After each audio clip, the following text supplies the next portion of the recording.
आप सभी। मैं आशा करती हूँ सभी लोग स्वस्थ और प्रसन्न होंगे। आज हम हमारा पाठ संवाद लेखन को पढ़ेंगे और समझेंगे। तो आइए शुरू करते हैं इस पाठ को।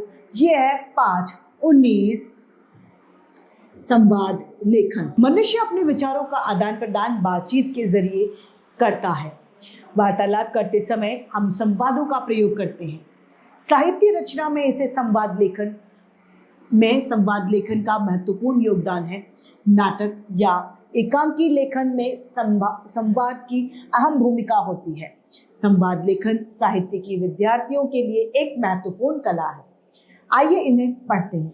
संवाद लिखते समय हमें कुछ बात ध्यान में रखनी चाहिए, जिनमें पहला है संवाद संक्षिप्त यानी शॉर्ट और प्रभावी होना चाहिए।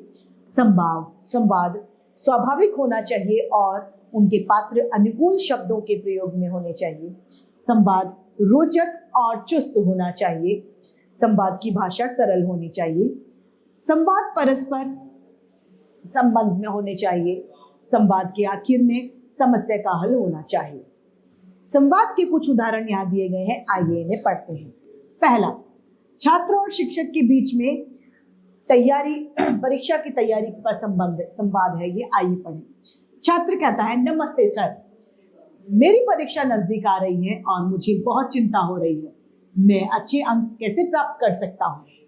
शिक्षक कहते हैं यानी टीचर कहते हैं, नमस्ते, चिंता मत करो, यदि तुम नियमित रूप से पढ़ाई करोगे और समय पर सही प्रबंध करोगे तो अच्छे अंक प्राप्त कर सकते हो। छात्र कहता है, लेकिन कुछ विषय मुझे बहुत कठिन लगते हैं, मैं उनका अध्ययन कैसे करूं? शिक्षक कहता है, जिन विषयों में कठिनाई हो पहले उन्हें छोटे छोटे हिस्से में बांट लो और पढ़ो। साथ ही प्रतिदिन अभ्यास करना बहुत जरूरी है। छात्र कहता है, क्या आप मुझे कोई विशेष सुझाव दे सकते हैं? शिक्षक कहता है, हाँ, पढ़ाई के समय ध्यान केंद्रित करो, नोट्स बनाओ और पिछले वर्षों के प्रश्न पत्र भी हल करो। छात्र कहता है, धन्यवाद सर, मैं आपके सुझावों का पालन करूंगा। शिक्षक कहते हैं, परीक्षा के लिए शुभकामनाएं, तुम्हारी मेहनत अवश्य रंग लाएगी।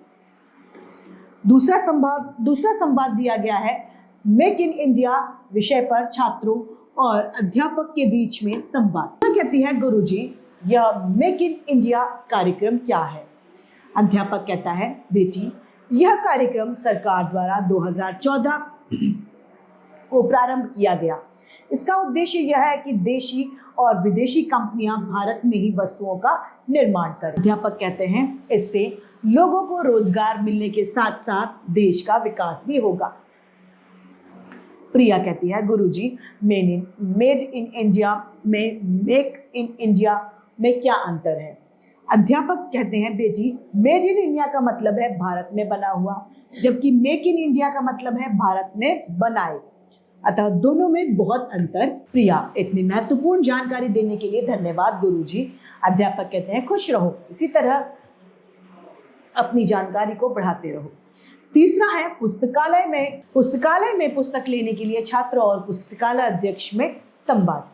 छात्र कहता है, नमस्ते पुस्तकालय अध्यक्ष महोदय, मुझे हिंदी की एक अच्छी सी पुस्तक चाहिए। पुस्तकालय अध्यक्ष कहते हैं, नमस्ते, आप किस प्रकार की पुस्तक लेना चाहते हो? कहानी, कविता या फिर उपन्यास? छात्र कहता है, मुझे कहानी की कोई अच्छी सी पुस्तक चाहिए। पुस्तकालय अध्यक्ष कहते हैं, यह लो, पंचतंत्र की कहानी बहुत रोचक पुस्तक है। छात्र कहता है, धन्यवाद, मैं इसे कितने दिनों तक रख सकता हूँ? पुस्तकालय अध्यक्ष कहते हैं, आप इसे 1 सप्ताह तक रख सकते हो, समय पर लौटाना न भूलें। छात्र कहता है, जी निश्चित रूप से, धन्यवाद। पुस्तकालय अध्यक्ष कहता है, स्वागत है, पढ़ने का आनंद लो। चौथा है जीवन में व्यायाम के महत्व। दो मित्रों के बीच में संवाद हो रहा है। प्रतीक कहता है, अरे उत्कर्ष, कल जब गुरुजी व्यायाम के विषय में बता रहे थे तो तुम वहां पर थे? उत्कर्ष कहता है, हाँ मित्र, मैं वहीं पर था। प्रतीक कहता है, तुम्हें क्या समझ आया? उत्कर्ष कहता है, यही कि स्वस्थ और निरोगी रहने के लिए व्यायाम बहुत जरूरी है। प्रतीक कहता है, सही कहा तुमने, मैंने तो गुरुजी के निर्देशानुसार व्यायाम करना शुरू भी कर दिया है। उत्कर्ष कहता है, मैं भी जल्दी ही शुरू करने वाला हूँ। प्रतीक कहता है, शुभ काम करने में देरी मत करो, कल से ही शुरू कर दो।